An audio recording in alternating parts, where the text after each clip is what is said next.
ബദറുത്ത നൂറും കമറുത്ത പൊലിവും ചേർന്ന് നയിക്കുന്നേ കേരളയാത്ര ആശിഖികൾക്കെന്നും കുളിരേകുന്നേ.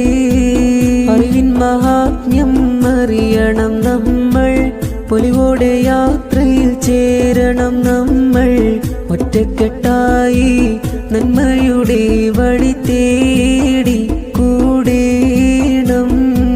കോടാനുകോടി ജനങ്ങളുമായി ഇഷ്കിൻ ബഹറിൻ നിലയൊഴുക്കുമായി സൗഹൃദത്തിൻ പാത തന്നിൽ സാന്ത്വനത്തിൻ സ്നേഹവുമായി. കാന്തപുരം മണ്ണിൽ നിന്നൊരു രാജ, നിർവഴി കാട്ടി തന്നൊരു താജ. വിദ്വേഷം കാണിക്കും മർത്യനെ പുഞ്ചിരിയാൽ കാണുന്ന മഹാന്. അതപോടെ എന്നും നിർവഴി കാട്ടി തന്ന പൊൻകമറ. ബദറുത്ത നൂറും കമറുത്ത പൊലിവും ചേർന്ന് നയിക്കുന്നേ കേരളയാത്ര ആശിഖികൾക്കെന്നും